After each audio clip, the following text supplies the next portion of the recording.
Subscribe कीजिए हमारे channel को और बेल आइकॉन को दबाइए हमारी लेटेस्ट वीडियो सबसे पहले देखने के लिए।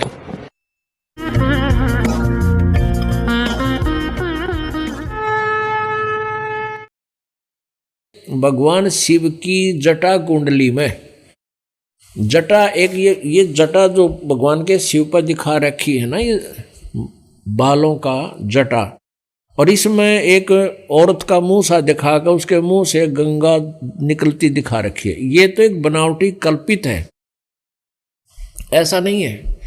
भगवान शिव के लोक में एक जटा कुंडली, एक डैम है, बहुत बड़ा सरोवर, बहुत बड़ा। यो प्रत्येक लोक के अंदर, जैसे शिव के लोक में, विष्णु के लोक में, ब्रह्मा जी के लोक में, सबके लोक में बड़े बड़े सरोवर होते हैं।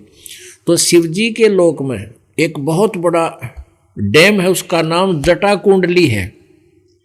उसका नाम जटा कुंडली डैम है। तो वो सतलोक से गंगा आई थी और उसके बाद वो जटा कुंडली डैम में 6 महीने तक रही। मतलब 6 महीने में वो जटा कुंडली जो डैम था, वो सरोवर था, वो भरा। उससे भरकर फिर वो ऊपर आई। उसी समय भागीरथ जी तप कर रहे थे गंगा को नीचे लाने के लिए। उन्होंने कहा ना, गंगा ने आना था और भागीरथ ने जस पाना था। ये सारी कहानी अब समझ में आओगी। अब यहाँ क्या बता रहे हैं? शिव की जटा रहे जो गंगा, बहुर कया सरगुण प्रसंगा। शिव की जटा रहे जो गंगा, तब कर के भागीरथ लाए, तिहु लोक कीर्ति दर्शाए। गुप्त वस्तु प्रगट दिखलाई, निर्गुण सरगुण समझो बाई। कि या गंगा हमने ना दिखी थी, हमारे लिए अवेलेबल पृथ्वी पर नहीं थी। भागीरथ ने तप किया और उस तप करके उस निर्गुण जो हमें नहीं उपलब्ध थी, वो थी वहाँ पर मौजूद, साकार में थी। और वहाँ से ये गंगा नीचे गिरती है, तो वहाँ से नीचे गिरने से ये वाष्प रूप बन जाती है, वाष्प। और फिर यहाँ इस पर हिमालय के ऊपर आकर के ये बर्फ रूप धारण कर लेती है और फिर वहाँ से जल बनकर ऐसे निकलती। तो बीच से ये आती नजर नहीं आती आम व्यक्ति को, ये दिव्य दृष्टि से देखी जाती है। और ये गंगा सतलोक से आई है, काल के लोक का ये अमृत नहीं है। पुण्यात्माओं, अब ये बातें याद रखने की हैं कि ये तत्व ज्ञान है। इसमें सब निर्णय होगा। जो अभी तक हम खिचड़ी ज्ञान बनाए बैठे थे, किसी का सिर पैर हमारे पास नहीं था, अब ये सारा सुलझ जाएगा। तो एक सैंपल है ये गंगा उस सतलोक से आई हुई। इसके गंगा के जल को कितने दिन रख दो खराब नहीं होता। क्यों? ये कहाँ से आ गई? इस पृथ्वी पर ही चल रहा है, तो ये कहाँ से आई?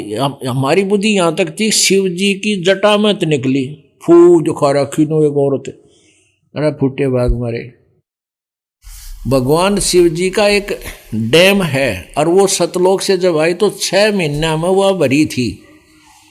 वो भर के फिर ओवरफ्लो होना शुरू हो गया। उसी समय भागीरथ तप कर रहा था पहले से ही। तो जब ये ऊपर तो पड़न लगी फालतू होगा, जो भगवान शिव ने कह दी तथास्तु, ले भाई गंगा आ जाएगी। तो ये तो चलती का टोर मारनी है, चलती का टोर मारने वाले।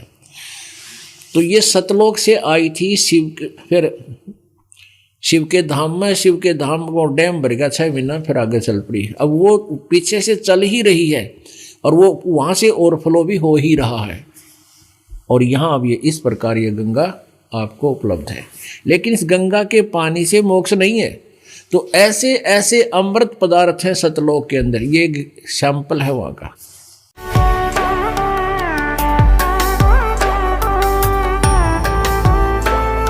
अब इस जानकारी से आप चाहें तो सही रास्ता चुन सकते हैं और सही भक्ति विधि संत रामपाल जी महाराज जी से लेकर अपना कल्याण करवा सकते हैं। धन्यवाद।